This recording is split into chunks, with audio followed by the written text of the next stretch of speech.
Hello दोस्तों, नमस्कार। स्वागत करता हूं अपने इस चैनल LPMS क्लासेस में। दोस्तों, आज हम पढ़ने वाले हैं IPC इंडियन पिनल कोड भारतीय दंड संहिता 1860।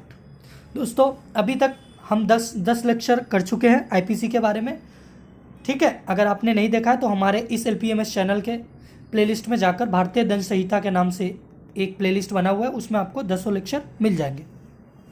आज का जो है हमारा 11वां लेक्चर है। आज से हम स्टार्ट करने वाले हैं भारतीय दंड संहिता के अध्याय। जो हमारे भारतीय दंड संहिता में अध्याय कितने हैं? 23 है और धारा 511। तो अध्याय 1 हम स्टार्ट आज करेंगे और पहले अध्याय जो है भारतीय दंड संहिता का, उसमें 5 धारा है, 1 से लेकर 5 तक। ठीक है, तो हम ये 5 धारा को भी करेंगे और एक अध्याय आज हम कंप्लीट करेंगे। तो दोस्तों, आप हमारे इस चैनल को सब्सक्राइब कर लें, जिससे कि आने वाले वीडियो सबसे पहले आपके पास पहुंचे, क्योंकि हम 1 से लेकर 511 तक आपको करवाने वाले हैं। बहुत ही आसान भाषा में आपको प्रोवाइड करवाने की कोशिश है। आप फिर भी कमेंट करें अगर आपको किसी भी प्रकार का कोई दिक्कत है, आपको कैसा लगा, जिससे कि और भी हमें मोटिवेशन मिलता है दोस्तों, और भी दूसरे सब्जेक्ट पे हम आपको लेक्चर प्रोवाइड करा सकेंगे। तो दोस्तों, आइए स्टार्ट करते हैं। दोस्तों, जैसा कि भारतीय दंड संहिता में जो लेशन है, अध्याय हैं, वो कितने अध्याय हैं? 23 अध्याय हैं, 23 अध्याय हैं। गिनती के हिसाब से अगर देखा जाए तो बहुत है। जैसे 5A है, ठीक है, 9A है, ठीक है, 20A है, 20A है ना, ऐसे। ठीक है दोस्तों, 23 है।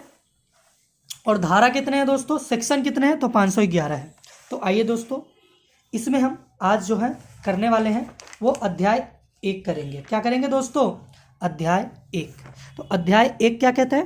परिचय के बारे में बताता है। अध्याय जो 1 है वो परिचय, किसकी परिचय? भारतीय दंड संहिता की परिचय के बारे में बताता है। अच्छा, अध्याय 1 में आप पूछेंगे सेक्शन कितने हैं, धारा कितने हैं? तो धारा 5 है, 1 से लेकर 5 तक की धारा इसी में अध्याय 1 में है। उसके बाद 6, 7 ये सब किस में है? अध्याय 2 में। तो आइए हम अध्याय 1 को करते हैं। समझ में आ गया? अध्याय 1 में कितने धारा है? 5 धारा है। तो पहला धारा जो है, पहली जो सेक्शन है 1 है, वो सेक्शन कहता है, क्या चीज़ के बारे में बताता है? नाम, विस्तार जिसे क्षेत्र कहते हैं, और प्रारंभ, ये 3 चीज़ों के बारे में बताता है। धारा 1 किस किस के बारे में बताता है? नाम के बारे में, कि इसका नाम क्या होगा। तो दोस्तों, इसका जो नाम है उसका नाम है भारतीय दंड संहिता 1860, इंडियन पिनल कोड 1860। क्लियर? दूसरा इसी में बात करता है विस्तार क्या है, इसकी विस्तार, इसका क्षेत्र कहाँ है, ये कहाँ कहाँ लागू होगा। तो ये संपूर्ण भारत में कहाँ होगा दोस्तों? संपूर्ण भारत में लागू होगा। क्लियर? तीसरी बात, धारा 1 सेक्शन 1 ही में पूछी गई है, प्रारंभ, मतलब इसको प्रारंभ कब हुआ? तो 1 जनवरी 1862 को। कब इस प्रारंभ हुआ भारत में?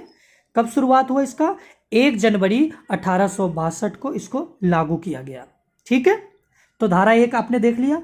धारा क्या कहता है कि नाम क्या है? तो भारतीय दंड संहिता। विस्तार क्या है? मतलब इसका क्षेत्र क्या है? तो पूरे संपूर्ण भारत में लागू होगा। और ये लागू कब हुआ दोस्तों? तो 1 जनवरी 1862 को। क्लियर? धारा 1 कंप्लीट हो गया आपको। चलिए धारा 2 को देखते हैं। दोस्तों, धारा 2 जो है वो बात करता है भारत में किए गए अपराध के लिए दंड के बारे में। क्या चीज के बारे में बताता है धारा 2? कहता है भारत में किए गए दंड के अपराध के लिए जो दंड होगा वो किसके द्वारा दिया जाएगा? धारा 2 के द्वारा।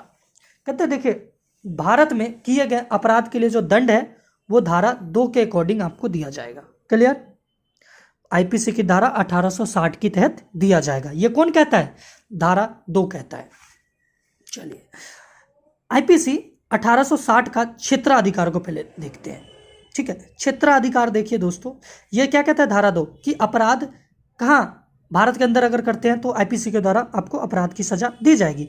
मगर हम कैसे पता करें कि हमारा भारत का क्षेत्र क्या है? तो देखिए, हमारे भारत में 2 प्रकार के क्षेत्र हैं। पहला है अंतर्देशीय क्षेत्र और दूसरा है बाह्य देशीय क्षेत्र। ठीक है, अंतर्देशीय जो क्षेत्र है, ठीक है, और बाह्य देशीय जो क्षेत्र है, इन दोनों को समझते हैं। देखिए, अंतर्देशीय क्षेत्र का मतलब हो गया भारतीय क्षेत्र में किए गए, ठीक है, अपराध के जो दंड होंगे वो किसके द्वारा दिए जाएंगे? भारतीय दंड संहिता 1860 के द्वारा। ठीक है, अब कहता है बाह्य क्षेत्र, बाह्य क्षेत्र, ये धारा 3-4 बताती है जिसका बाह्य क्षेत्र के क्षेत्राधिकार के बाहर किए गए जो अपराध है वो भी आईपीसी की 1860 के द्वारा ही दिया जाएगा। ठीक है, अब ये समझेंगे दोस्तों। देखिए धारा 2 परिभाषा के बारे में बताता है। किसके बारे में? परिभाषा के बारे में। परिभाषा, पहली बात ये 3 चीजें पहले बताते हैं। पहला बताते हैं अपराध। परिभाषा क्या चीज का देते हैं? अपराध। अपराध जो है आईपीसी जो है 1860 में परिभाषित हो, क्या हो, ये जो विशेषता है, ये धारा 2 जो आपने देखा कि भारत में किए गए व्यक्ति जो है, जो भारत में अपराध करेगा उसको दंड किसके द्वारा दिया जाएगा? किसके द्वारा? आईपीसी 1860 के द्वारा। क्षेत्र कितने? 2 क्षेत्र, अंतर्देशीय और बाह्य देशीय। ठीक है, इसकी विशेषताएं क्या है धारा 2 के? तो धारा 2 के 3 विशेषताएं। पहली क्या कि अपराध जो किया है आपने उस अपराध की परिभाषा आईपीसी 1860 में होनी चाहिए। ठीक है, तभी उसको अपराध मानेंगे। ठीक है, दूसरा क्या है? अपराध भारतीय क्षेत्र में रह के किया गया हो। किस में रह के किया गया हो दोस्तों? भारतीय क्षेत्र में रहकर किया गया हो। और तीसरा कहता है अपराध किसी भी व्यक्ति के द्वारा किया गया हो। ठीक है, वो भारतीय नागरिक भी हो सकता है या विदेशी नागरिक भी हो सकता है, वह भारतीय क्षेत्र में किया गया होना चाहिए। देखिए धारा 2 क्या क्या चीज कहता है? कहता है भैया जो इसकी विशेषता है क्या है, आप जो अपराध अगर भारत में किए हो तो धारा 2 के अकॉर्डिंग सजा मिलेगी। कैसे पता करें कि आपने अपराध किया है भारत के अंदर? तो पहला, भारत की जो सीमा है अंतर्देशीय सीमा और बाह्य देशीय सीमा, इसके अंदर अगर आपने जो काम किया है वह अपराध है और वो कहाँ लिखा हुआ है? आईपीसी में परिभाषित किया गया है। ठीक है, दूसरा अपराध भारतीय क्षेत्र में रहकर किया गया हो। ठीक है, और आपने भारतीय क्षेत्र में किया, चाहे वो भारतीय नागरिक हो या विदेशी नागरिक हो। ठीक है, ये भारतीय दंड संहिता के द्वारा आपको सजा दी जाएगी। ठीक है, भारतीय क्षेत्र किसको कहेंगे? अब सबसे बड़ी बात आती है कि भाई भारतीय क्षेत्र किसको कहेंगे? ठीक है, तो संविधान के अनुच्छेद 1 के खंड 3 में वर्णित क्षेत्र हैं। 3 चीज़ों को बताया गया है। जब आप इंडियन कॉन्स्टिट्यूशन पढ़ेंगे तो उसमें अनुच्छेद 1 के 3 में बताया गया है कि पहला राज्य होगा। ठीक है, दूसरा केंद्रीय शासित प्रदेश होगा और तीसरा अर्जित क्षेत्र होगा। आपने पढ़ा होगा, ये 3 चीज़ें होती हैं। ठीक है, इस क्षेत्र के ऊपर आसमान की एरिया जिसे वायु क्षेत्र कहते हैं। ठीक है, और दूसरा जल क्षेत्र जो जल सीमा कहते हैं। ठीक है, तो देखिए दोस्तों, आसमान पूरा जो हमारे राज्य हो, केंद्र शासित प्रदेश हो या अर्जित क्षेत्र हो, इसके ऊपर के जो क्षेत्र है आसमान है उनको वायु क्षेत्र कहते हैं। ठीक है, और जल क्षेत्र में जल सीमा क्या होती है? तो देखिए दोस्तों, जल सीमा UNCLOS, ठीक है, अंतर्राष्ट्रीय संधि एक हुआ था UNCLOS 1982। ठीक है, अंतर्राष्ट्रीय संधि हुई, इसमें 3 प्रकार के जल सीमा बताया गया है। कितने प्रकार की जल सीमा बताया गया सर? 3 प्रकार के। पहली जो जल सीमा बताई गई है उसको कहते हैं प्रादेशिक जल सीमा। क्या कहते हैं? Territorial water. कि क्या कहते हैं दोस्तों? टेरिटोरियल वाटर, प्रादेशिक जल सीमा। ये कैसे नापेंगे कि ये हमारे भारत का है? तो इसको बताया गया कि 12 नॉटिकल मील, अगर 12 नॉटिकल मील तक आप अगर ऐसा कोई भी अपराध करते हैं, आप कहेंगे पानी में कौन अपराध करता है? तो भाई मछुआरे हो गए, मछुआरे अपराध नहीं करते। लुटेरे हो गए, तो उनको कैसे सजा दिया जाएगा? वो कहेंगे हम तो पानी में किए। तो भाई 12 नॉटिकल मील को क्या कहते हैं? प्रादेशिक जल सीमा। दूसरा आता है दोस्तों जल सीमा, इसको कहते हैं सन्निहित जल सीमा। क्या कहते हैं? क्या कहते हैं? Continuous zone. ये कहते हैं सन्निहित जल सीमा। ये होता है 24 नॉटिकल मील तक। कितना होता है दोस्तों? 24 नॉटिकल मील तक जो होता है कंटिन्यूअस जोन कहते हैं, जिसे सन्निहित जल सीमा कहते हैं। ठीक है, इसमें भी अगर आप अपराध किए हो तो आईपीसी लागू होगा। ठीक है, और तीसरा जो सीमा होता है दोस्तों जल सीमा, उसको कहते हैं विशेष आर्थिक क्षेत्र, जिसे हम इंग्लिश में कहते हैं executive economic zone. Executive economic zone. ठीक है, इसको जो कहते हैं, ये कितना होता है दोस्तों? तो ये होता है 200 नॉटिकल मील। ठीक है, तो आपने देखा कितने प्रकार के। एक तो पहला क्षेत्र कौन सा आएगा? भारतीय क्षेत्र किसको कहेंगे? राज्य को, केंद्र शासित प्रदेश को या अर्जित क्षेत्र को। ठीक है, समझ गए। दूसरा कौन सा होगा? तो दूसरा होगा जल क्षेत्र। वायु क्षेत्र, ठीक है। जल क्षेत्र को कैसे नापोगे? वायु क्षेत्र का मतलब जहाँ तक भाई नीचे का एरिया है वहाँ तक वायु है, ठीक है। वायु ऊपर का आसमान है, मतलब वायुयान जहाँ तक उड़ रहा है हमारे क्षेत्र में वो वायुयान क्षेत्र हो गया। मगर जल क्षेत्र में दिक्कत आ रही थी, तो अब मैंने 3 चीज़ों में समझा दिया। पहला, जल क्षेत्र को कैसे नापा जाता है? प्रादेशिक जल सीमा 12 नॉटिकल मील, 24 नॉटिकल मील सन्निहित जल सीमा, और 200 नॉटिकल मील विशेष आर्थिक जो इकोनॉमिक जोन कहते हैं, ठीक है। ये 3 जो क्षेत्र मैंने बताया, इन 3 क्षेत्र, जल क्षेत्र, राज्य केंद्र शासित और अर्जित क्षेत्र, इन सब में अगर आप कोई भी क्राइम करते हो तो आईपीसी की धारा 2 के द्वारा आपको क्या होगा? दंड दिया जाएगा। क्लियर दोस्तों? देखिए लेक्चर थोड़ा बड़ा हो रहा है, मगर मैं पूरे ही अध्याय 1 लेसन 1 के धारा सेक्शन 1 से लेकर 5 तक मैं कराने की कोशिश कर रहा हूँ। इसी में आप बीच बीच में रोक कर थोड़ा पानी आंख में मार लीजिए अगर नींद आ रहा है या बोर हो रहे हो तो। देखो दोस्तों, बोर भी हो सकते हो आप, मगर पढ़ना है तो आपको तो पढ़ना पड़ेगा ना। तो दोस्तों आप बीच में वीडियो को रोक कर दोबारा देख सकते हैं। मैं तो इसी वीडियो में आपको प्रोवाइड कराने वाला हूँ 5 सेक्शन के बारे में। दोस्तों आपने ये देखा, इसमें एक केस है दोस्तों। अब केस के द्वारा मैं आपको समझाता हूँ। देखिए मैं हर एक सेक्शन में केस करवाऊंगा, जिससे कि आपको अगर सेक्शन याद नहीं है तो केस याद रहे। क्योंकि अगर किसी भी सेक्शन में, देखिए हर एक एग्जाम में आपको 511 क्वेश्चन नहीं पूछे जाएंगे, 10, 15, 20, 25 क्वेश्चन, ठीक है। तो उस क्वेश्चन में कौन से सेक्शन के बारे में पूछ दे तो आपको केस याद होना चाहिए। तो हर एक सेक्शन में जो भी उस सेक्शन के अकॉर्डिंग केस हुआ है मैं उसको बताऊंगा, आप समझने की कोशिश करेंगे। आप केस को नोट करते जाएंगे और केस को समझेंगे। देखिए दोस्तों, धारा 2 में एक केस हुआ था। केस का नाम था एनरिका लेकिस केस, एनरिका लेंकिस केस, जिसे इटालियन मरीन केस 2012 कहते हैं। देखिए एनरिका लेकिन केस शायद ही सबको याद हो, मगर इस केस को जो फेमस है, इस केस बहुत फेमस है, इसको जो लोग जानते हैं जिस नाम से, उसका नाम है इटालियन मरीन केस। ये कब हुआ था ये मामला? 2012 में। अच्छा, एनरिका लेकिस तेल का एक टैंकर था। ये जो एनरिका लेकिस जो नाम है वो क्या है? एक तेल का टैंकर का नाम था, ठीक है। इस तेल के टैंकर के सुरक्षा के लिए इटली के मरीन के नौसैनिक रक्षा कर रहे थे। देखिए ये एक तेल का टैंकर था, ठीक है, और ये कहाँ का था? इटली का था। और इसको रक्षा करने के लिए कि कोई लूट न ले तेल को, इसके लिए जो इटली के मरीन थे, नौसैनिक थे, वो रक्षा कर रहे थे। अब क्या होता है दोस्तों कि अब ये केरल के थोड़ी दूर, ये केरल जो है, केरल के बाद समुद्र स्टार्ट हो जाता है, तो केरल से थोड़ी दूर लक्षद्वीप के पास मछुआरों पर 2 सैनिक ने गोली चला दी, ठीक है। गोली चलाते हैं और 2 मछुआरों को मार देते हैं। यह अपराध भारत के सीमा के 20 नॉटिकल मील के पास हुआ। कितने नॉटिकल मील के पास? 20 नॉटिकल मील। तो मैंने आपको पढ़ाया था ना 24 नॉटिकल मील को क्या कहते हैं हम? सन्निहित जल सीमा। तो ये कहाँ हुआ था दोस्तों? सन्निहित जल सीमा में हुआ था। तो भारत में हुआ, भारत में ही हुआ ना। चलिए, तो ये 20 नॉटिकल मील के पास अपराध हुआ। तब क्या हुआ? केरल पुलिस ने मर्डर का मुकदमा लिखा। क्या लिखा? मर्डर का मुकदमा लिखा और जांच आरंभ कर दी, ठीक है। और पोस्ट गार्ड जो होते हैं, जो हमारे जो से घूमते रहते हैं, जो हमारे जल सीमा की रक्षा करते हैं, उन्होंने जहाज पकड़ लिया और दोनों सैनिक को क्या किया?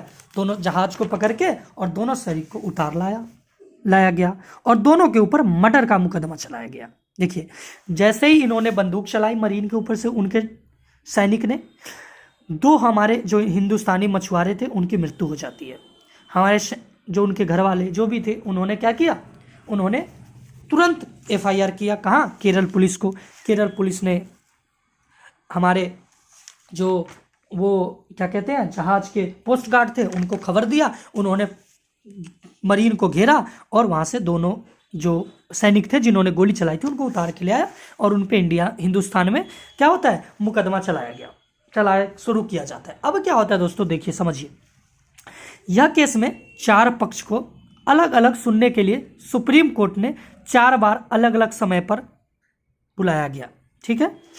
क्या हुआ? इस केस में 4 पक्ष को अलग अलग सुनने के लिए सुप्रीम कोर्ट ने 4 बार अलग अलग समय पर गया, ठीक है।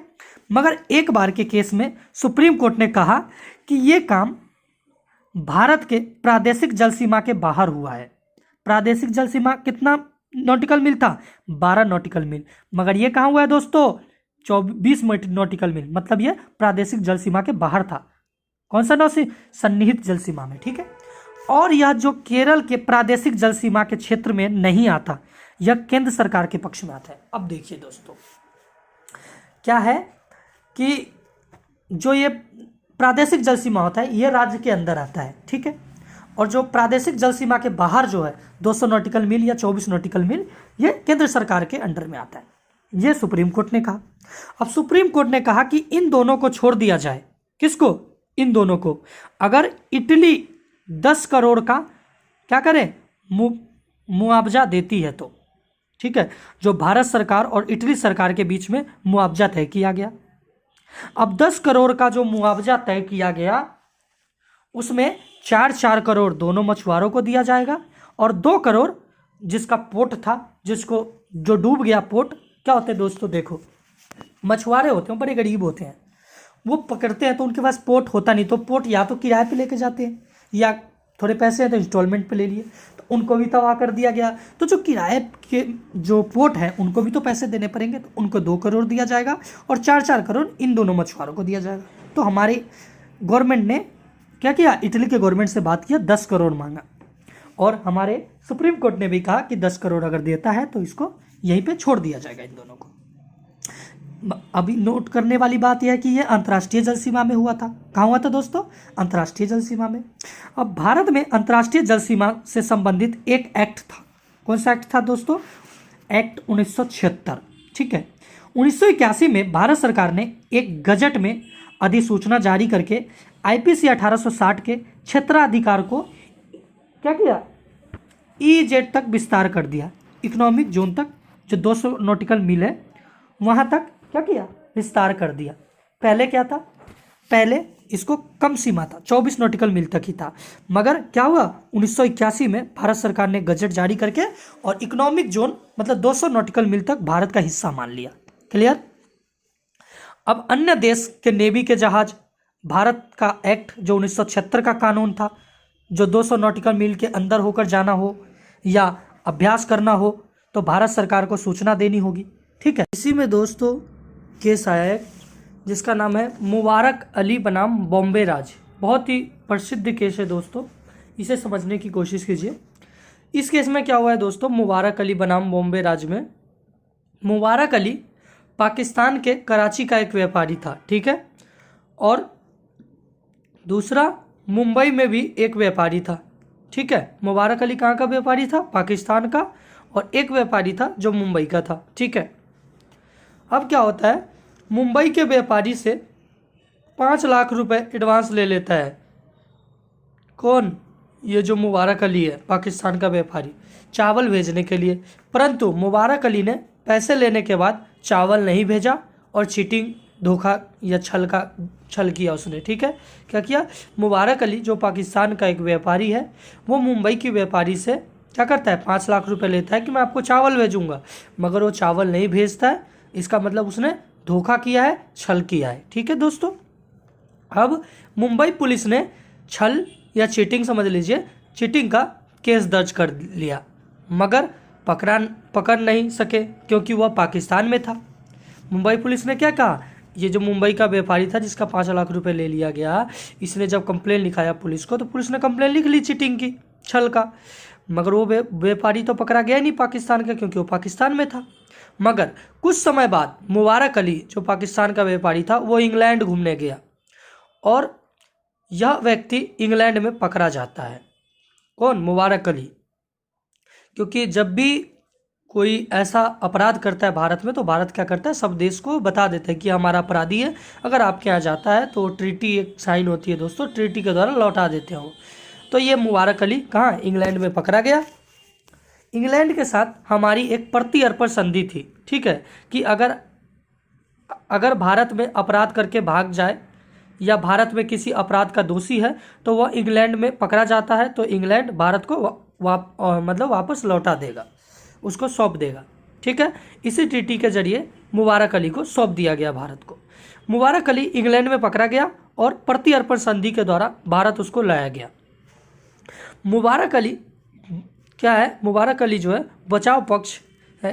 पहले में उसने बोला, मुबारक अली के जो बचाव पक्ष जो उनके लॉयर थे उन्होंने बोला कि मैं तो पाकिस्तान का नागरिक हूँ। किसने बोला? मुबारक अली ने, कि मैं तो पाकिस्तान का नागरिक हूँ।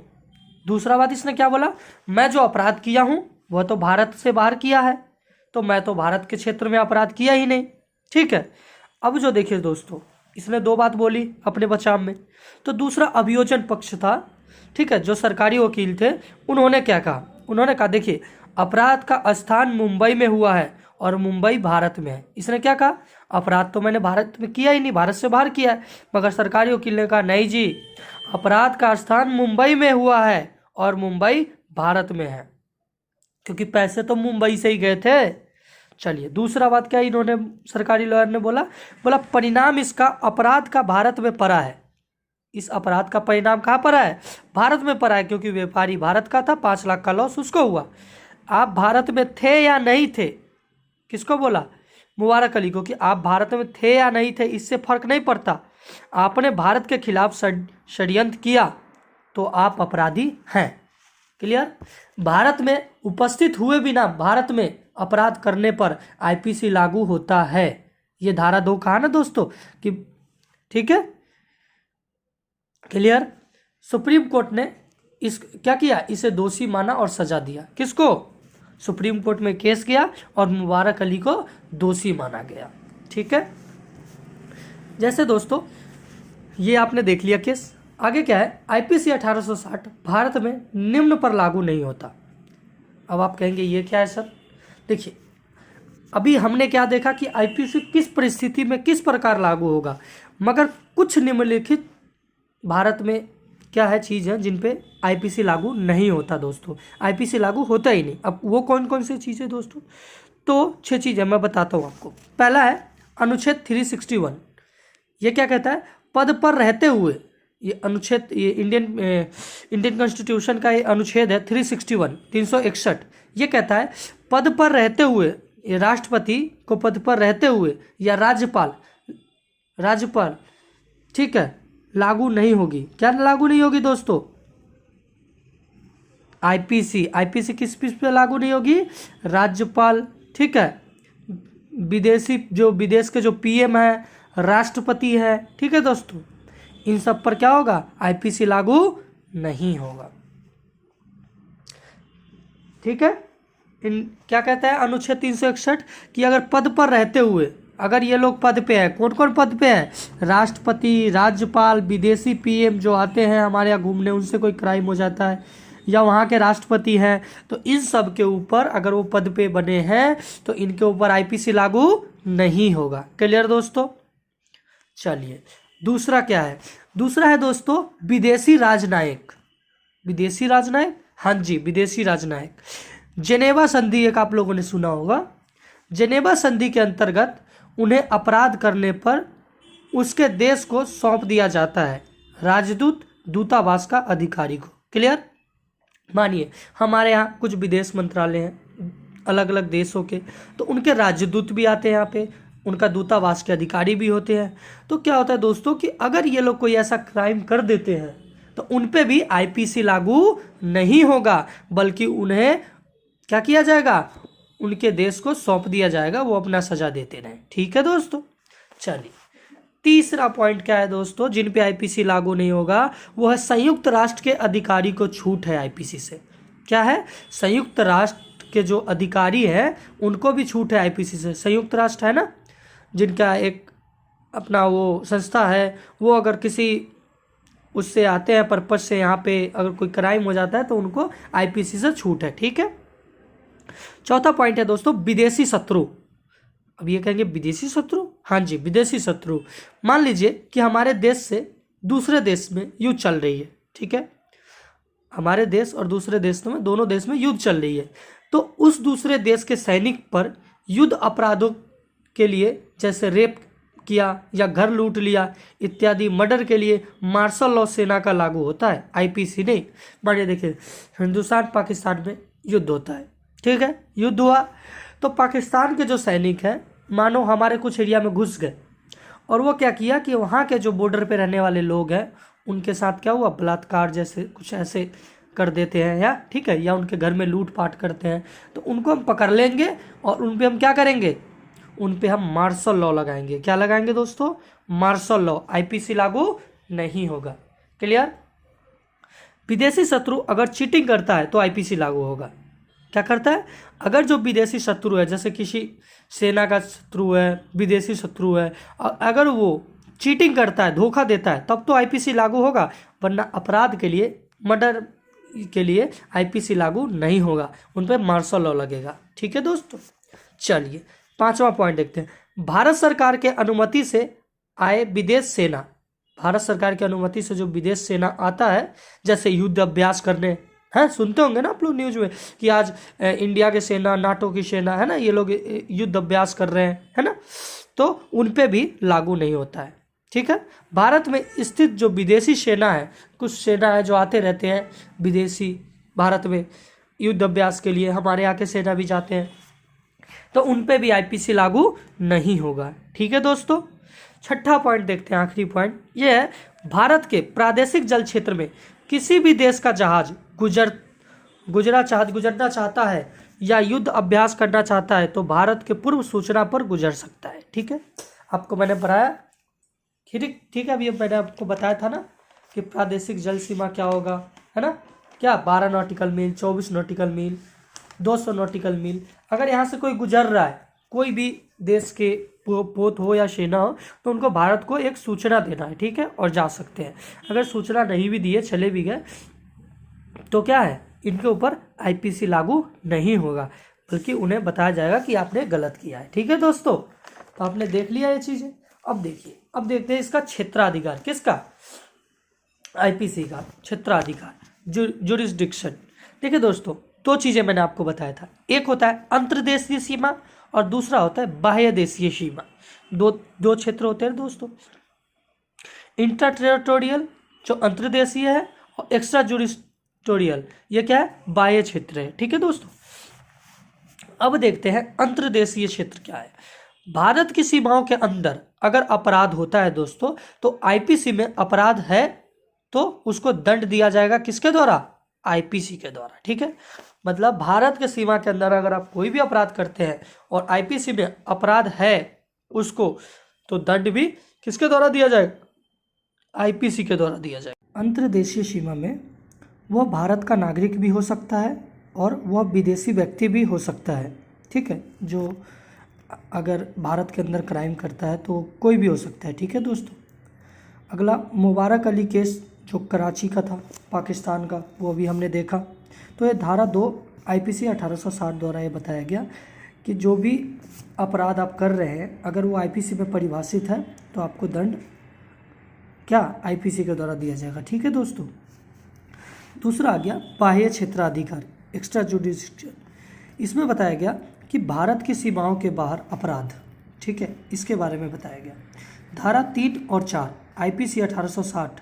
ठीक है, तो धारा 3 और 4 जो दोनों मिलकर आईपीसी को भारत से बाहर लागू करता है। आपसे पूछ लिया जाएगा कि भारत से बाहर हमारे आईपीसी को कौन सा धारा लागू करता है, तो धारा 3 और धारा 4।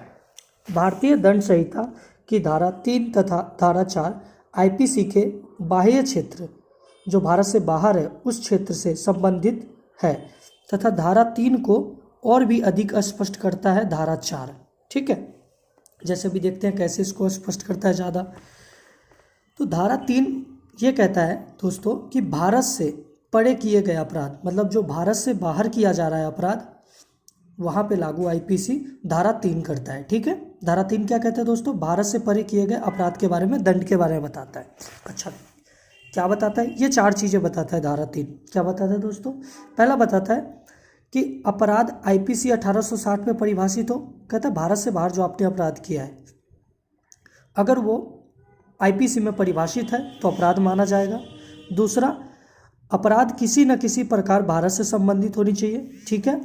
तीसरी बात बोला है कि भारत की सीमाओं से बाहर किसी भी व्यक्ति द्वारा किया गया हो, ठीक है, चाहे वो विदेशी हो या नागरिक हो। ठीक है दोस्तों। और चौथी बात बोलता है कि ऐसा करना इस तरह माना जाएगा जैसे कि वो भारत की सीमा के अंदर किया गया हो। अगर आपने ऐसा काम किया है तो यही माना जाएगा कि आपने जो कार्य किया है दोस्तों, ये कहाँ किया है, भारत की सीमा के अंदर किया है। ये धारा 3 बताता है। जैसे मैं एग्जाम्पल देके आपको समझाऊँ। पहला एग्जाम्पल देखिए, एक पाकिस्तान का व्यक्ति है और पाकिस्तान की एक व्यक्ति वहीं की एक व्यक्ति को मर्डर कर देता है, हत्या कर देता है। तो इस पर क्या होगा दोस्तों, आईपीसी लागू होगा? नहीं होगा, क्योंकि इससे भारत का कोई भी कनेक्शन ना है। ठीक है दोस्तों, न ये भारत का नागरिक है, ना भारत में हुआ है और ना भारत से कोई कनेक्शन है। ठीक है दोस्तों, तो इस पर आईपीसी लागू नहीं होगा। दूसरा एग्जाम्पल देखते हैं। एक व्यक्ति ए है, पाकिस्तान में अपने रिश्तेदार बी को भड़का देता है, दुष्प्रेरण करता है कि सी की हत्या कर दे। ठीक है, अब मर्डर कहाँ हुआ है दोस्तों, पाकिस्तान में। ठीक है, कहाँ का व्यक्ति है ये, भारत का है, तो भारत से कनेक्शन है, तो इस व्यक्ति पे आईपीसी लागू होगा। क्लियर। तीसरा एग्जाम्पल देखते हैं दोस्तों। ए नाम का एक भारतीय व्यापारी अमेरिका घूमने जाता है। ठीक है, वहाँ पे एक इसके प्रतिबंधी जो व्यापारी होते हैं बी, वो भी वहाँ पे घूम रहा होता है। ठीक है दोस्तों, वो भी घूमने गया होता है। तो ए क्या करता है, बी को मरवाने के लिए किसी सी व्यक्ति जो अमेरिका का था, उस व्यक्ति को क्या कहता है, उसको ये जो बदमाश वहाँ का था उसको सुपारी दे देता है बी को मारने के लिए, और बी की वहाँ पे हत्या हो जाती है। ठीक है दोस्तों, तो ये देखिए दोस्तों, इसमें क्या हुआ कि अपराध का स्थान कहाँ हुआ, अमेरिका में। संबंध किससे है, भारत से हुआ ना दोस्तों। ए कहाँ का, भारत का व्यक्ति है, और जिसकी मृत्यु हुई है वो भी भारत का है। ठीक है, और अपराधी अमेरिका का है। तो इस पे ऊपर जो मर्डर का मुकदमा चलेगा वो आईपीसी की धारा के तहत चलेगा। ठीक है दोस्तों, चलिए धारा 3 आपको समझ में आया होगा। धारा 4 को देखते हैं। धारा 4 बता रहा है हमें कि आईपीसी 1860 का भारत से बाहर लागू होना। ये भारत से बाहर कैसे लागू होगा इसको और अच्छे से बताता है। जैसे 3 में आपको बताया गया, उससे भी अच्छे तरीके से और भी चीज़ें ऐड करके धारा 4 बताता है हमें। धारा 4 कहता है निम्नलिखित परिस्थिति में भी आईपीसी 1860 लागू होती है। जैसे पहली बात इसने क्या बोला है, 3 बातें बताया। पहला बात बताया इसने कि आईपीसी 1860 में परिभाषित अपराध भारत से बाहर किसी भी भारतीय द्वारा किया गया हो। ठीक है, अगर वो भारतीय वहाँ पे कर रहा है भारत से बाहर कोई भी अपराध, तो उसके ऊपर आईपीसी के द्वारा उसको दंड दिया जाएगा। ठीक है, दूसरा बातें जो ये बता रहा है धारा 4, ये कहता है किसी भी व्यक्ति के द्वारा आईपीसी 1860 में परिभाषित अपराध अगर भारत में रजिस्टर किसी भी जलयान, वायुयान या पोत, ठीक है, जो जलयान होता है या पोत होता है दोस्तों, या वायुयान जैसे एरोप्लेन वगैरह, अगर इस पे किया जा रहा है तो ऐसा माना जाएगा कि ये अपराध भारत में हुआ है। ठीक है, चाहे वो हमारा एयर इंडिया एरोप्लेन, चाहे हमारा पानी जहाज जलयान अमेरिका में क्यों ना घूम रहा हो, मगर वो रजिस्टर्ड कहाँ है, भारत में है, तो ऐसा माना जाएगा कि भारत में अपराध हुआ है और उस पर कोई भी क्राइम हो, चाहे वो भारत के व्यक्ति करे या विदेशी व्यक्ति करे, उसको जो अपराध का दंड दिया जाएगा वो आईपीसी के द्वारा दिया जाएगा। ठीक है दोस्तों, धारा 4 तीसरी बात है, और एक तीसरा बात और बताता है, तीसरा नंबर पॉइंट, वो कहता है कि भारत में स्थित किसी भी कंप्यूटर साधन आदि को टारगेट किया गया हो। ठीक है, हैकिंग, जैसे हैकिंग नहीं कर देते दोस्तों, तो ये जो हैकिंग होता है वो हैकिंग अगर किसी विदेशी व्यक्ति ने किया हो या देश का व्यक्ति ने किया हो, देश का व्यक्ति किया है तो उसको भी आईपीसी के धारा द्वारा दंड दिया जाएगा। अगर कोई विदेशी व्यक्ति कर रहा है भारत के कंप्यूटर के साथ हैकिंग, तो उसको भी आईपीसी की धारा के द्वारा दंडित किया जाएगा।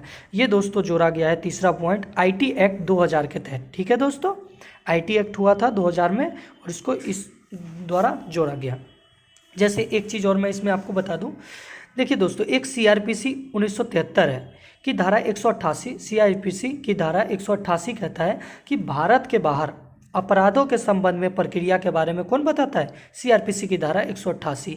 ये हम पढ़ेंगे आगे। ठीक है दोस्तों, तो ये क्या कहता है कि जांच अथवा विचारण या कोर्ट में सुनवाई से पूर्व भारत सरकार की अनुमति लेनी पड़ेगी। किसमें दोस्तों, धारा 3 और धारा 4 में। ठीक है, 1836 में केस हुआ।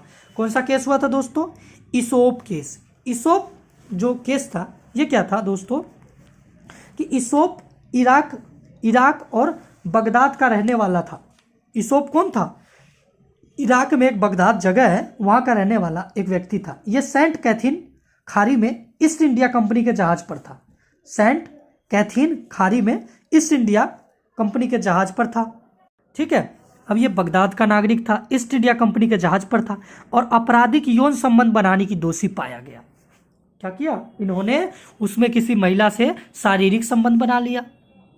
अब भाई आईपीसी में लिखा हुआ है कि आप इतने नॉटिकल मील तक आप अगर शारीरिक सीमा में बना रहे हो शारीरिक संबंध, तो क्या अवैध है भाई। किसी और के साथ शारीरिक संबंध बनाए ना आप, यह अवैध है, इंडिया में माना गया। और इन्होंने उसी सीमा में यौन संबंध बना लिया। अब इसोप को दोषी ठहराया गया। ठीक है, इसोप कहाँ का नागरिक था, तो बगदाद का नागरिक था। अपराध इंग्लैंड में हुआ और वहाँ आपराधिक यौन संबंध अपराध माना जाता है। ठीक है, ये अपराध इंग्लैंड में हुआ और वहाँ का आपराधिक जो आईपीसी है वो यौन संबंध को अपराध मानता था। ठीक है, क्या मानता था, अपराध मानता था। अब बगदाद में अपराध यौन संबंध नहीं है। अगर आप बगदाद में यौन संबंध बना रहे हो तो वहाँ पे अपराध नहीं है, मगर इंग्लैंड क्या करता था, अपराध मानता था। अब भैया देखिए ये स्थान कहाँ था, तो इंग्लैंड का जहाज था और उसका कानून चलेगा। देखिए ये जहाज थी तो कहीं और, कहाँ थी दोस्तों, ये जहाज कहीं और चल रही थी, मगर वो जहाज किसका था दोस्तों, ईस्ट इंडिया कंपनी का। मैंने आपको कहा ना, अगर आपका जहाज है, अगर जैसे आप एग्जाम्पल दूं मैं आपको, हिंदुस्तान का एयर इंडिया है। अब एयर इंडिया चाहे पाकिस्तान में उड़ रहा हो या अमेरिका में उड़ रहा हो, अगर उस पर कोई भी क्राइम होगा, अमेरिका में उड़ रहा हो और अमेरिका में क्राइम हो गया उस जहाज पे, तो ये माना जाएगा कि भारत में क्राइम हुआ है, क्योंकि वो भारत का क्या है, यान है। वैसे ही ये यान किसका था दोस्तों, ईस्ट इंडिया कंपनी का, तो कानून किसका चलेगा, ईस्ट इंडिया कंपनी का, और इसको दोषी ठहराया गया। ठीक है दोस्तों, केस समझ में आया आपको। चलिए दूसरा केस इसी में मैं आपको बताऊं, इसमें दूसरा केस है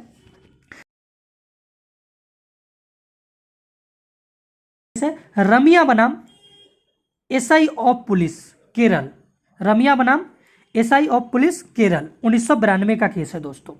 इसमें क्या हुआ था दोस्तों, यूएई में शारजाह एक जगह है, यूएई जो है अंतर्राष्ट्रीय अमीरात, वहाँ पे एक शारजाह एक जगह है। यूनाइटेड अरब अमीरात में एक जगह है शारजाह। ठीक है, अब क्या होता है यहाँ पे कि सुलेमान नाम के भारतीय का मर्डर हो जाता है यहाँ पे, और आरोप अन्य भारतीय अली पर लगा दिया जाता है। कहाँ होता है मर्डर दोस्तों, अमीरात में एक जगह है शारजाह, वहाँ पे एक भारतीय की मर्डर हो जाती है, और मर्डर का आरोप किस पे लगाया गया, दूसरे व्यक्ति जो भारत का ही रहने वाला है अली, उस पर लगा दिया जाता है। अब सुलेमान के जो रिश्तेदार थे वो केरल पुलिस के पास गए, और इंस्पेक्टर जो साहब थे उनको पुलिस को जानकारी दी, मगर पुलिस ने जांच से इनकार कर दिया और कहता है कि अपराध भारत से बाहर हुआ है। क्या कहता है वो, कि भाई ये तो अपराध कहाँ हुआ है, अपराध भारत से बाहर हुआ है, तो मैं इसमें जांच नहीं करूँगा। ठीक है, अब केस केरल हाई कोर्ट में जाता है। तब केरल हाई कोर्ट पुलिस को आदेश देता है कि आईपीसी की धारा 4 के तहत एफआईआर लिखे और जांच आरंभ करे। अभी तक मैंने आईपीसी की धारा क्या 2 पढ़ाया था, उसमें बताया था ना कि एक बाहरी क्षेत्र होगा, धारा 3 और धारा 4, बाहरी क्षेत्र। बाहरी क्षेत्र में आ गया ना, बाहरी क्षेत्र का मतलब ये व्यक्ति कौन है, कहाँ का है, भारत का है, तो वो चाहे देश की किसी भी कोने में चला जाए दोस्तों, कौन सा कानून से उसको रेगुलेट होना पड़ेगा, आईपीसी के द्वारा ही उसको रेगुलेट होना पड़ेगा। तो ये व्यक्ति कहाँ का है, भारत का है। ठीक है, तो हाईकोर्ट क्या कहता है भाई, कि आप धारा 4 के तहत एफआईआर लिखें और जांच आरंभ करें। ठीक है दोस्तों, समझ गए। चलिए ठीक है दोस्तों, देख लिया आपने। चलिए धारा 3, धारा 4 और धारा 5 के बारे में मैंने बताया। धारा 4 क्या, देखिए दोस्तों, धारा 4 ये कहता है आप बाह्य क्षेत्र में अगर आप कुछ भी कर रहे हो, जैसे मानिए बाह्य क्षेत्र क्या हो गया, आप हिंदुस्तानी हो, आप अमेरिका में गए, अमेरिका में आपने अपराध कर दिया, तो क्या होगा, अमेरिका पुलिस के द्वारा आपको नहीं, बल्कि अमेरिका पुलिस आपको पकड़ेगी और भारत को सौंप देगी प्रति अर्पण एफपी के द्वारा, और आईपीसी लागू होगा और आईपीसी के द्वारा आपको सजा दी जाएगी। 4 क्या कहते हैं, आप मानो विमान है आपके पास, भारत का विमान है, एरोप्लेन है, ये भारत में से बाहर कहाँ जाता है, अमेरिका में जाता है। अमेरिका में जाने के बाद आप उस विमान पे क्राइम कर देते हैं, तो उस पर क्या अमेरिका लॉ चलेगा, नहीं दोस्तों, इस पे भी इंडियन पिनल कोड चलेगा, भारतीय दंड संहिता चलेगा। ठीक है, अब ये मैं केस आपको बताता जाऊंगा, आपको क्लियर होता जाएगा। ठीक है, आपने दूसरा केस देख लिया ना। आइए दोस्तों तीसरा केस मैं आपको बताता हूँ। तीसरा केस है मोहम्मद साजिद बनाम केरल राज्य 1955 का केस है। ठीक है, ये केस में क्या हुआ, मोहम्मद साजिद बनाम केरल राज्य 1955 के केस में क्या हुआ दोस्तों, इसमें भी क्या हुआ, दूसरे देश में धोखाधड़ी होता है भारतीयों के द्वारा।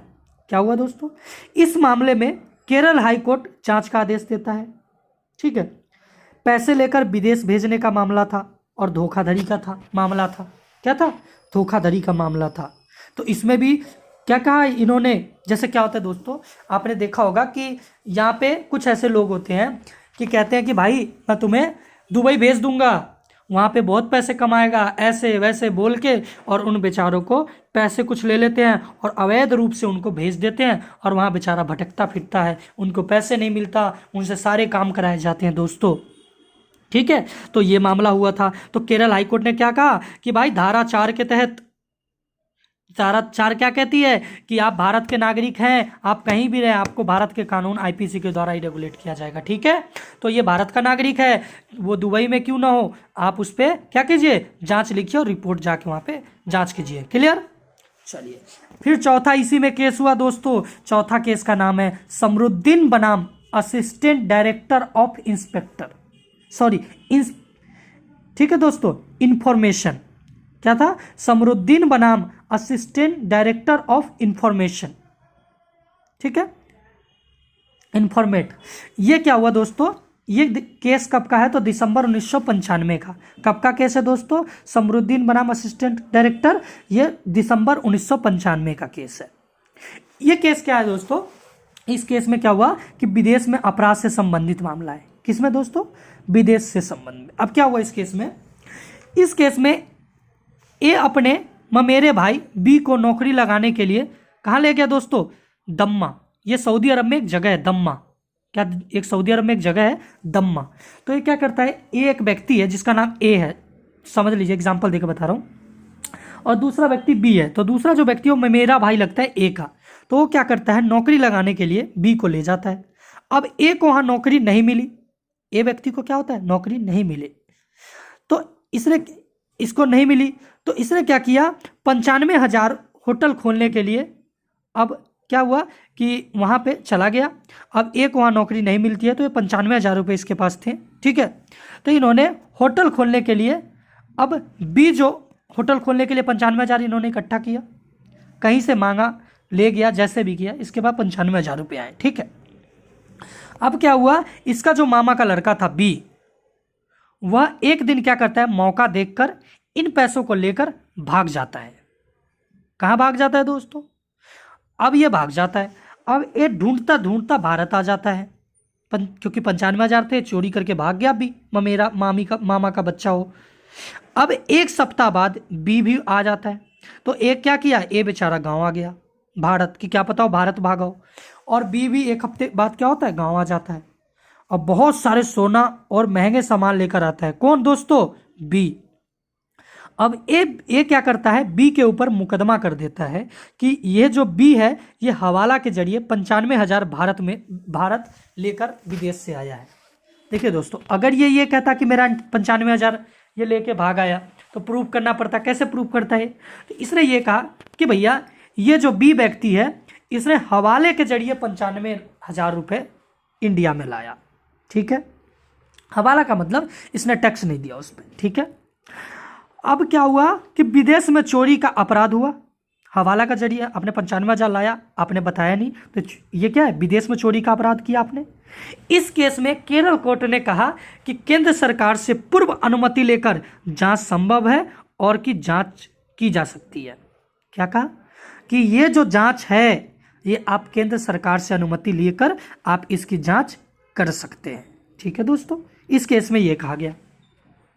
अब क्या हुआ, ऐसे ही एक केस था, जैसे मैंने अभी इससे पहले रमिया बनाम केरल पुलिस, मोहम्मद साजिद बनाम केरल राज्य, इन दोनों में भी क्या हुआ कि बिना सरकार के अनुमति से लेकर शुरू हो जाती थी।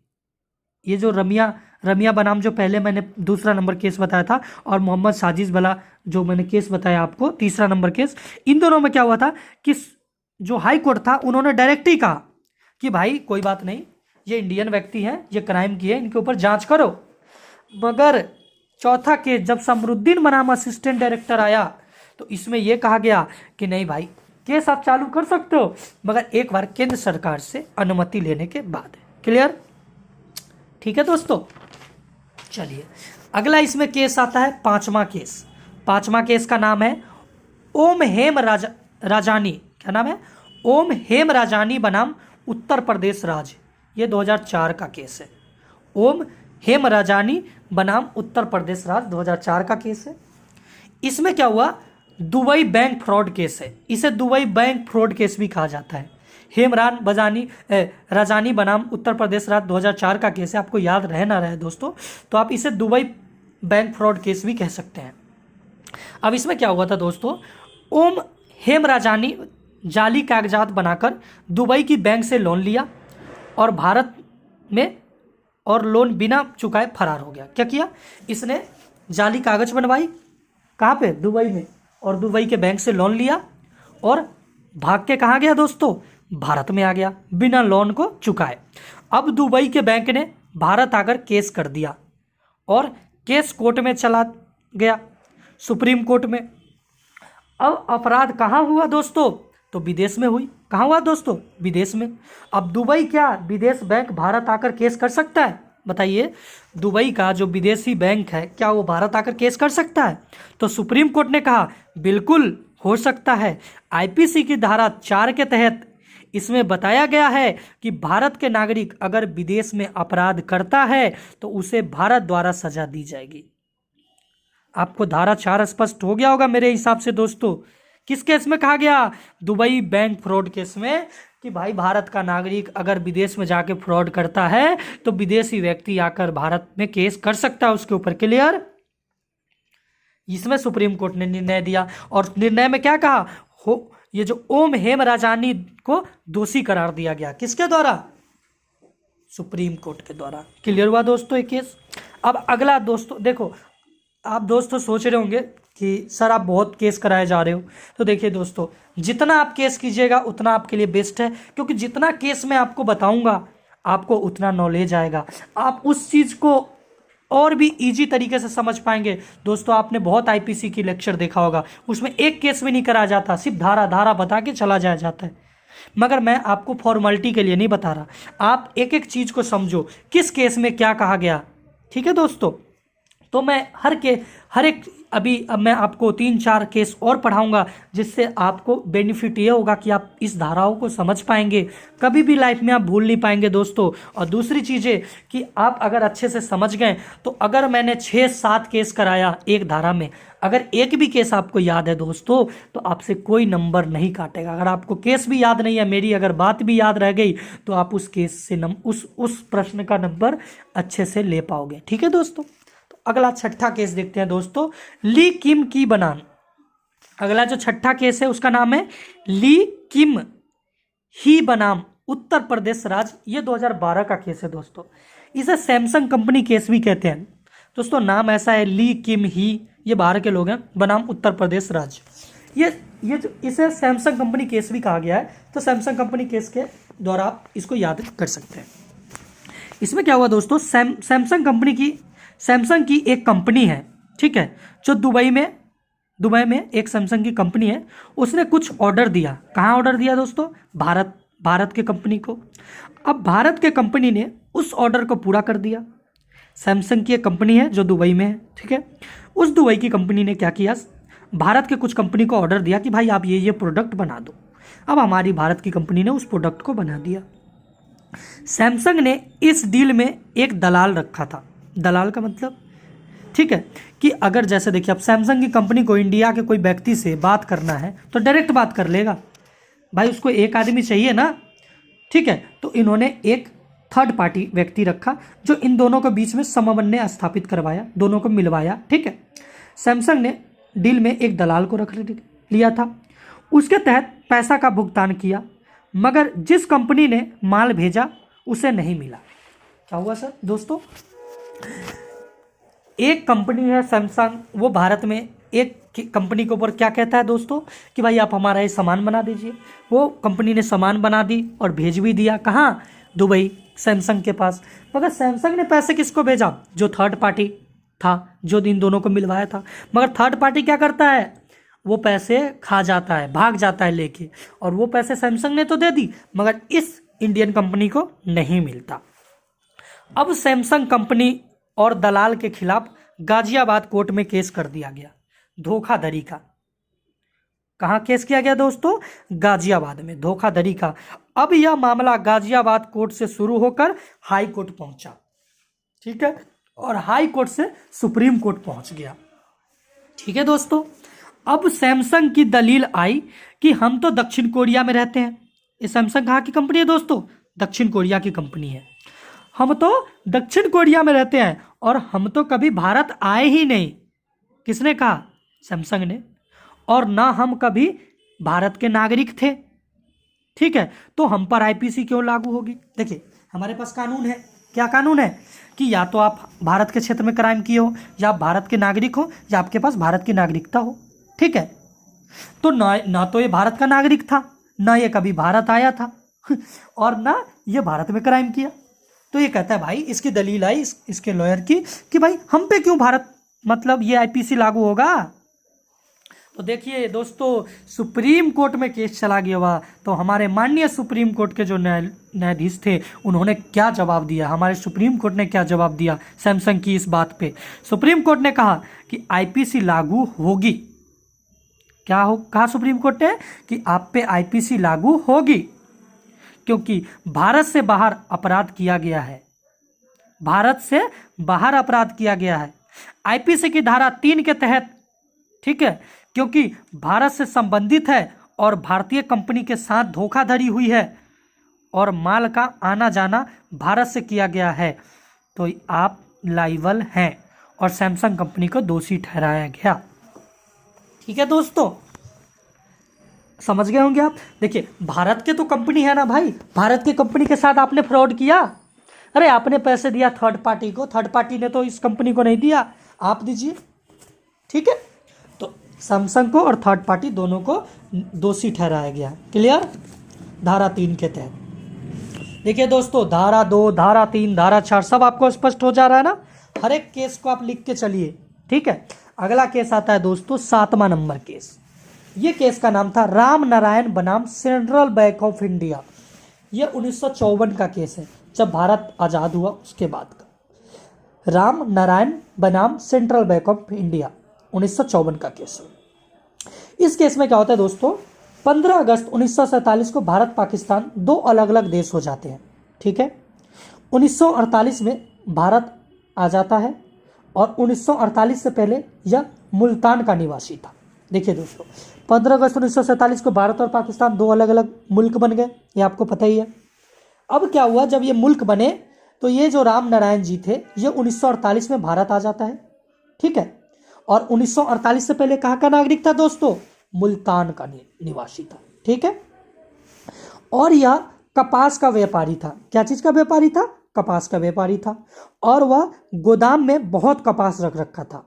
तो इस आधार पर बैंक ने यह लोन ले लेता है, इसने कपास को दिखाकर, और सेंट्रल बैंक ऑफ इंडिया से क्या करता है, लोन ले लेता है।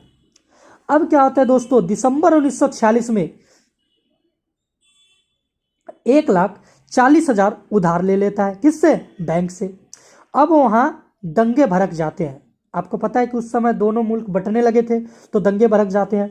तो वह अपनी फैमिली को रोहतक भेज देता है। ये रोहतक है ना, रोहतक जो दिल्ली के बगल में रोहतक, ये रोहतक में अपनी पूरी फैमिली को भेज देता है, भारत भेज देता है। क्योंकि पहले भारत और पाकिस्तान दोनों एक थे और इसका व्यापार पूरे भारत में होता था, तो रोहतक में भी इसका घर था, और मुल्तान अब पाकिस्तान में है, और मुल्तान में इसका मुख्य कारोबार यहीं से चला करता था दोस्तों, ठीक है। तो अब दोनों देश में बंटवारा हो जाता है, तो मुल्तान पाकिस्तान में चला जाता है और रोहतक भारत में आ जाता है। अब क्या होता है, फैमिली इसकी सबको क्या होता है, भारत आ जाता है, रोहतक में भेज देता है, और खुद ये व्यक्ति क्या करता है, ये जो राम नारायण होता है, खुद कहाँ रुक जाता है दोस्तों, खुद ये मुल्तान में रुक जाता है, पाकिस्तान में रुक जाता है, और बैंक से छुपकर गोदाम में जितने भी कपास थे दोस्तों उसे बेच देता है। अब जब बैंक के जो एजेंट होते हैं वो माल को गोदाम में देखने जाते हैं, तो देखते हैं कि माल तो है ही नहीं वहाँ पे। और व्यापारी माल को बेचता है और भारत आ जाता है, मगर इसको भारत का नागरिक उसी उसी मतलब ये जो था भारत का नागरिक अभी तक इसको नहीं मिला था। ये तो भाग आया यहाँ पे, मगर इसको भारत का नागरिकता मिला था दोस्तों, नहीं मिला था उस समय। अब देखिए दोस्तों, इसको समझिए कि अपराध करते समय ये कहाँ का नागरिक था दोस्तों, तो पाकिस्तान का नागरिक था। कहाँ का नागरिक था दोस्तों, पाकिस्तान का नागरिक था। अपराध का स्थान कहाँ है दोस्तों, पाकिस्तान में। और जो अपराध किया गया है, ठीक है, वो अभी पाकिस्तान में हुआ है। ये बैंक किसकी है दोस्तों, पाकिस्तान का बैंक था, है ना। तो सुप्रीम कोर्ट में ये केस गया, तो सुप्रीम कोर्ट ने क्या कहा दोस्तों, देखिए ये केस अलग है दोस्तों, सुनिए सुप्रीम कोर्ट की डिसीजन। सुप्रीम कोर्ट कहते हैं कि आईपीसी इस पर लागू नहीं होगा, है ना, आईपीसी इस पर लागू नहीं होगा, क्योंकि यह न तो भारतीय नागरिक है। क्या कहा गया है कि पहले भारत का नागरिक हो तभी उस पर आईपीसी लागू होगा, तो ये तो भारतीय नागरिक है ही नहीं, पहली चीज खत्म। दूसरा चीज, न भारतीय स्थान में हुआ है। दूसरा क्या कहता है कि आईपीसी उस पर लागू होगा जो भारतीय स्थान में किस काम किया गया हो, तो न ये भारतीय स्थान था और न ये भारतीय में कोई संबंध था इसका। मानिए संबंध का मतलब जो बैंक था वो भारतीय नहीं था, न ये व्यक्ति भारतीय, तो पाकिस्तान का मामला है भाई, हम कुछ नहीं कर सकते, इस पे आईपीसी लागू नहीं होगा, न ही इस पे धारा 3 और न ही धारा 4 लागू होगा। सुप्रीम कोर्ट ने इस व्यक्ति को दोष करार दिया। क्लियर, ठीक है, कि क्या दिया दोस्तों, दोषी निर्दोष करार दे दिया और ये व्यक्ति के ऊपर कोई भी मुकदमा नहीं चला। देख लिया आपने, तो इसमें अपराध की जगह कहाँ थी, पाकिस्तान। अपराध किया भी कहाँ, पाकिस्तान। अपराध ये व्यक्ति कहाँ का था, पाकिस्तान, और क्षेत्र भी पाकिस्तान। तो हमें इस पे आईपीसी लागू नहीं हुआ और इस व्यक्ति को छोड़ दिया गया। क्लियर। चलिए दोस्तों, अगला केस है 8वां केस। इस केस का नाम है फातिमा बीबी बनाम गुजरात राज्य। क्या केस है दोस्तों, फातिमा बीबी बनाम गुजरात राज्य। फातिमा बीबी क्या है दोस्तों, ये मॉरिशस की नागरिक है। फातिमा बीबी कहाँ की नागरिक है दोस्तों, मॉरिशस की नागरिकता है इनके पास, ठीक है। इस पर आरोप है फातिमा बीबी पर कि अमेरिका में मौजूद रिश्तेदार जो इनके जो कहाँ रहते हैं, अमेरिका में, को दहेज के लिए तंग करने का आरोप है इनके ऊपर। आरोप क्या है कि इनके जो रिश्तेदार हैं जो अमेरिका में रहते हैं उनको इन्होंने दहेज के लिए तंग किया है। ये फातिमा बीबी पे आरोप है और ये नागरिकता कहाँ की है, मॉरिशस की है, और अभी ये कहाँ पे है, गुजरात में रह रही है। क्लियर। अब देखिए धारा 4 क्या कहता है दोस्तों, नागरिक कहाँ का हो, भारतीय हो, भारत की हो, तो इसके पास नागरिकता कहाँ की है दोस्तों, मॉरिशस की, तो इस पर आईपीसी लागू होगा, नहीं होगा। धारा 4 पहली चीज क्लियर हो गया। धारा 4 दूसरी बात कहता है जहाज या वायुयान भारत की हो तो अपराध आईपीसी लागू होगा। कहता है ना जी, ये तो कोई वायुयान पे है और ना ही जहाज पे है, तो ये इस पे आईपीसी लागू नहीं होगा। चलिए दोस्तों, तीसरा कहता है कंप्यूटर हैकिंग। कहता है देखिए, अगर भारत की कंप्यूटर हैकिंग की गई हो, भारत के क्षेत्र की कोई कंप्यूटर हैकिंग की गई हो, तो उन पे धारा 4 लागू होगा। तो कहता है ना जी ना, इन्होंने ऐसा कुछ किया ही नहीं है, तो धारा 4 इन पे लागू नहीं हुआ, मतलब आईपीसी लागू नहीं होगी। तो सुप्रीम कोर्ट ने कहा कि देखिए आईपीसी लागू नहीं होगी और ये महिला निर्दोष है। क्लियर। अपराध के समय आपकी नागरिकता प्लस स्थान के द्वारा होता है आईपीसी लागू। क्या क्या दोस्तों, क्या कहा मैंने, अपराध के समय आपकी नागरिकता कहाँ की थी और आपका स्थान कहाँ था, ठीक है, उसी के अनुसार आईपीसी लागू होगा। ठीक है। अपराध किया तो विदेश की नागरिकता थी, ठीक है, जब उसने अपराध किया महिला ने, फातिमा बीबी ने, तो कहाँ की नागरिकता थी, मॉरिशस की थी, मगर वह भारत में भाग आती है और भारत की नागरिकता ग्रहण कर लेती है, तो उस पर भी आईपीसी लागू नहीं होगा। क्यों? क्योंकि जब उसने अपराध किया था दोस्तों, कहाँ की नागरिकता थी, मॉरिशस की, और इसने अपराध करने का आरोप कहाँ लगा, अमेरिका में।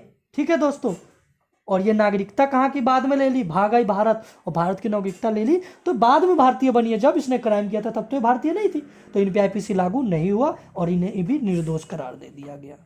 ठीक है दोस्तों, चलिए दोस्तों, करार दे दिया गया। ठीक है दोस्तों, चलिए दोस्तों, आखिरी केस है, आखिरी 2-3 केस और बच गए हैं, तो केस नंबर 9 को देखते हैं दोस्तों। 9वां केस का नाम है क्या दोस्तों केस का नाम है? 9वां जो केस है उसका नाम है शेख हैदर बनाम सैयद ईसा। क्या दोस्तों केस है? शेख हैदर बनाम सैयद ईसा, 1973 का केस है दोस्तों। ये आज़ादी से पहले का केस है, सॉरी 1937 का केस है, आज़ादी से पहले का केस है। शेख हैदर बनाम सैयद ईसा। इस केस में क्या हुआ था दोस्तों? सैयद ईसा पे आरोप है कि हैदराबाद में एक जगह है दोस्तों दक्कन, हैदराबाद में, यह हैदराबाद ब्रिटिश भारत के हिस्सा नहीं था। ये जो हैदराबाद जो जगह आप आज देख रहे हो जो भारत का है, वो जब ब्रिटिशर यहाँ पे थे तो हैदराबाद को कब्जा नहीं कर पाए थे। ठीक है, तो हैदराबाद ब्रिटिशर के हाथ में नहीं था, वो उनका हिस्सा था ही नहीं। तो इसे आरोप, ये इसे क्या कहते हैं, पोलो, ये जो इसे जो पोलो के जरिए पुलिस कार्रवाई करके और मिला दिया गया था। ठीक है, ठीक है दोस्तों, इन्हें मिला लिया गया था हिंदुस्तान में, पोलो की पुलिस कार्रवाई की गई और क्या किया गया करके और इनको मिला लिया गया था भारत में। ठीक है, तो मगर जब ये ब्रिटिशर थे हमारे यहाँ, अंग्रेज थे, तो उस समय हैदराबाद स्वतंत्र था उनके। ठीक है, इस पे कब्जा इंग्लैंड का नहीं था। ठीक है दोस्तों, मगर इन्हें पोलो एक पुलिस कार्रवाई की गई और इनको मिला लिया गया भारत में। चलिए, सैयद जो सैयद थे, सैयद ये महाराष्ट्र का था। कहाँ का था दोस्तों? महाराष्ट्र का। और उस समय ब्रिटिश भारत का हिस्सा था। देखिए, महाराष्ट्र कहाँ का हिस्सा था दोस्तों? ब्रिटिश भारत का। मगर हैदराबाद पे ब्रिटिश का तो कब्जा था नहीं, तो ब्रिटिश का भारत का हिस्सा नहीं था। अब यह ब्रिटिश भारत के बाहर हैदराबाद में जाकर बाल विवाह कर लेता है। कौन? सैयद, शेख सैयद क्या कहता है, ये कहाँ का व्यक्ति था? महाराष्ट्र का। और ये चला जाता है हैदराबाद में और वहाँ पे क्या कहता है, बाल विवाह कर लेता है। अब सैयद पे बाल विवाह का आरोप लगाया गया था और बाल विवाह रोकथाम अधिनियम 1929 उस समय आई हुई थी। उसमें विस्तार क्षेत्र संपूर्ण ब्रिटिश भारत में था कि भाई अगर पूरा ब्रिटिश भारत जितना पे कब्जा है भारत ब्रिटिशर्स का, अंग्रेज का, वो सब में अगर कोई बाल विवाह करेगा तो अपराधी माना जाएगा। अब यह जो सैयद जो है वह अपराध ब्रिटिश भारत से बाहर किया था। कहाँ किया था? ब्रिटिश भारत के बाहर किया था। अब ये केस कहाँ जाता है दोस्तों? मध्य प्रदेश हाई कोर्ट में। अब मध्य प्रदेश हाई कोर्ट का निर्णय आया कि निर्दोष करार दिया गया। क्या करार दिया गया दोस्तों? सैयद को निर्दोष करार दिया गया, क्योंकि यह कानून सिर्फ भारत तक सीमित था। ठीक है, भारत से बाहर किया गया अपराध के लिए कोई सजा नहीं दिया जा सकता। ठीक है, यह था तो भारत का, मगर हैदराबाद में इसने क्राइम किया और हैदराबाद तो इनका हिस्सा था ही नहीं, तो इनको क्या किया गया? निर्दोष करार दिया गया। दोस्तों अब ये संशोधन करके जोड़ दिया गया कि भारत के बाहर अगर आप क्राइम करते हो तो आपको सजा दी, मगर उस समय ऐसा नहीं था। क्लियर? चलिए दोस्तों, 10वां केस है कास्त्या। क्या दोस्तों केस है? कास्त्या राम बनाम इम्परर, मतलब जो राजा, कास्त्या राम बनाम इम्परर, 1871 का केस है। इस केस में क्या हुआ था दोस्तों? प्रादेशिक जल सीमा जो मैंने आपको बताया, ठीक है, 20 नॉटिकल, सॉरी प्रादेशिक जल सीमा जिसके बारे में मैंने आपको बताया था ना, तो वो प्रादेशिक जल सीमा जो है, आप बताओ कि प्रादेशिक जल सीमा जो था वो मैंने जो आपको बताया वो कितने नॉटिकल मील में थी दोस्तों? आप बताइए, प्रादेशिक जल सीमा कितने नॉटिकल मील में थी? तो 12 नॉटिकल मील। कितने नॉटिकल मील दोस्तों? 12 नॉटिकल मील। तो प्रादेशिक जल सीमा जो थी, जो जल सीमा है उस पे केस है। ठीक है, कोर्ट, अब ये प्रादेशिक जल सीमा अपराध हुआ, 12 नॉटिकल मील में अपराध हुआ, इसका मतलब प्रादेशिक जल सीमा में अपराध हुआ और लोकल कोर्ट के क्षेत्राधिकार के अंतर्गत था। मैंने बताया था ना कि अगर 12 नॉटिकल मील से में होता है तो ये लोकल कोर्ट संभालेगी, वरना क्या होगा, ये मामला सुप्रीम कोर्ट, हाई कोर्ट चला जाएगा केंद्र सरकार के पक्ष में। ठीक, तो ये क्या हुआ कि प्रादेशिक जल सीमा के क्षेत्र 12 नॉटिकल मील तक होता है, मगर यह व्यक्ति 3.5 मील, कितना, 3.5 मील पर अपराध किया था। ठीक है, कि दूसरे में अब क्या हुआ कि दूसरे के मछली मारने के लिए क्या हुआ, दूसरे के साथ मछली मारने के लिए जाल होता है। ठीक है, कोई मछुआरा था जो जाल लगा रखा था, तो मछली मारने के लिए इस व्यक्ति ने क्या किया, उन जाल को हटा दिया था। ठीक है, तो इसे रिष्टी का अपराध किया गया। ये मैं आपको समझाऊंगा रिष्टी क्या होता है। रिष्टी का अपराध किया गया, मतलब जानबूझकर परेशान करने का मतलब होता है रिष्टी। ठीक है, इसने क्या किया था कि अब कोई भी मछुआरा मछली पकड़ने के लिए जाल लगा रखा है और इसने क्या किया कि उस जाल को काट दिया, तो इस पर रिष्टी का अपराध हो गया। अब कास्त्याराम के केस में कहा गया कि प्रादेशिक जल सीमा के क्षेत्र में अपराध किया गया है और यह लोकल कोर्ट के क्षेत्राधिकार के अंतर आता है। ठीक है, इसमें यही बताया गया, देखिए आरोप इस पे लगाया गया, ये व्यक्ति को सजा भी मिली, मगर ये प्रादेशिक जल सीमा किसके, लोकल कोर्ट। जैसे हमने देखा था ना ये केरल वाला मामले में 24 नॉटिकल मील के बाहर हुआ था, तो ये सुप्रीम कोर्ट हाई कोर्ट चला गया, मगर ये जो मामला था ये किसमें था, लोकल कोर्ट के मामले में, जो राज्य सरकार है इनके मामले में आया था। ठीक है दोस्तों, चलिए अगला है 11वां केस। ठीक है, 11वां केस है विनायक दामोदर सावरकर बनाम इम्परर 1910। ठीक है, इस केस में कहा गया कि सावरकर के ऊपर क्या है, नासिक षड्यंत्र का दोषी ठहराया जाता है। हमारे यहाँ सावरकर थे ना, विनायक दामोदर सावरकर, तो इनके ऊपर केस किया गया था 1910 में।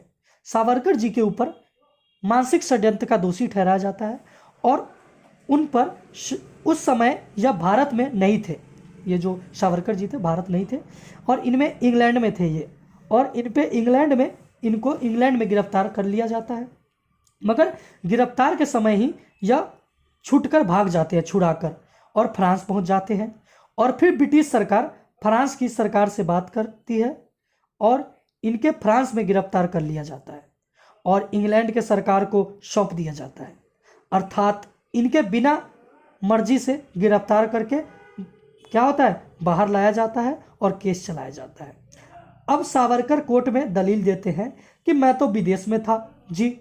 ठीक है, मैं कहा था विदेश में था और बेहक में विदेश, ये तो बेशक मैं ब्रिटिश भारत का नागरिक हूँ, मगर हूँ तो विदेश में, और बिना मेरी मर्जी के मुझे क्यों लेकर आए हो, और आपने मुझे फ्रांस में गिरफ्तार किया है, तो मुझ पर आईपीसी लागू मुकदमा नहीं किया जा सकता। ठीक है, तो वहाँ सरकारी लॉयर की दलील देखिए। सरकारी वकील का तर्क आया कि सीआरपीसी की धारा 188 कहती है कि भारत के कोई भी नागरिक भारत के बाहर कोई अपराध किया है, ठीक है, किया है तो क्या होगा, अपराध होगा। अब जो यह नासिक षड्यंत्र किए हैं तो उन्हें जहां गिरफ्तार किया गया वहीं पर सुनवाई किया जाएगा। ठीक है, जहां पर वह भारत में पाया जाता है। ठीक है, तो वह यह नहीं कह सकते कि मुझे गैर कानूनी तरीके से बिना मेरी मर्जी से लाया गया है। क्लियर? इसका मतलब यह है कि कोई व्यक्ति विदेश में हत्या करके बिहार आ जाता है, मानिए कोई व्यक्ति है बिहार का जो विदेश में हत्या किया और बिहार आ जाता है या दिल्ली आ जाता है। ठीक है, दिल्ली में आ जाता है, जहां उसको गिरफ्तार किया जाएगा तो वही उसका सुनवाई होगी, या तो वहां सुनवाई होगी या जिस देश में उसने अपराध किया है उस देश को क्या होगा, प्रति अर्पण संधि के द्वारा उसे सौंप दिया जाएगा और वहां पे सुनवाई चलेगी। तो निर्णय क्या आया दोस्तों का कोर्ट का कि सावरकर जी को दोषी ठहराया गया और इन पे कार्रवाई की गई। क्लियर? ठीक है दोस्तों, ये भी आपको इसमें क्लियर हो गया कि भाई अगर आप बाहर कोई ऐसा मामला करते हैं तो किस प्रकार से आप पे केस चलेगा। ठीक है, अगला आया दोस्तों केस नंबर 12। इसमें क्या कहा गया दोस्तों, सूनर बनाम फैंडल 12वां केस है। सूनर बनाम फैंडन 1812 का केस है। यह केस था विदेशी राजनयिक तथा विदेशी राजाध्यक्षों पर विदेशी कानून के लागू होने से संबंधित केस था। ठीक है, इसमें यह कहा गया कि इन सब पर विदेशी कानून लागू नहीं होता। ठीक है, इसमें बताया गया, ठीक है, कि इन सब पर विदेशी कानून लागू नहीं होता। ठीक है, धारा 5, धारा 4 तक क्लियर हो गया दोस्तों। धारा 1, धारा 2, धारा 3, धारा 4 हमने देख लिया। धारा 5 देखते हैं। धारा 5 क्या कहता है दोस्तों, कहता है धारा 5 कि आईपीसी 1860 कुछ मामलों को छोड़कर विदेश विधि पर लागू नहीं होती। क्या कहता है, आईपीसी जो 1860 है कुछ मामलों को छोड़कर, ठीक है, विशेष विधि पर लागू नहीं होती। जैसे दोस्तों थल सेना अधिनियम, वायुसेना अधिनियम, नौसेना अधिनियम, इस पे क्या होता है दोस्तों, आईपीसी लागू नहीं होता। जैसे बिजली चोरी आपने किया तो आईपीसी के द्वारा आपको नहीं बल्कि इलेक्ट्रिकल जो बिजली लॉ है उसके द्वारा आपको सज़ा दी जाएगी। ठीक है, अगर आपने क्या है, आपने अगर सेना में कोई क्राइम किया तो आईपीसी के द्वारा नहीं, मार्शल लॉ के द्वारा आपको सजा दी जाएगी। ठीक है, तो ये कहाँ बताया गया है, धारा 5 में बताया गया है। ठीक है दोस्तों, तो दोस्तों आशा करता हूँ कि अध्याय 1 चैप्टर 1 आज आपको अच्छे से समझ में आया होगा। चैप्टर 1 में धारा 1 से लेकर 5 तक हमने कंप्लीट कर लिया। अगला जो हमारा 12वां लेक्चर आएगा उसमें अध्याय 2 को करेंगे। उसमें जो धारा है 6 से लेकर 52A तक है, हम उन्हें 2-3 वीडियो में डिवाइड करके पढ़ेंगे। तो दोस्तों यह लेक्चर 54 मिनट 55 मिनट का हो गया है, तो हम इस लेक्चर को यहीं पे समाप्त करते हैं। ठीक है दोस्तों, आशा करता हूँ आपको समझ में आया होगा। आप इसको 2-3 बार देखेंगे, बिल्कुल ही स्पष्ट रूप से आपको समझ में आ जाएगा। बहुत ही साधारण भाषा में मैंने समझाने की कोशिश की है। तो मिलते हैं नेक्स्ट वीडियो में, तब तक के लिए आप अपना ख्याल रखें। जय हिंद।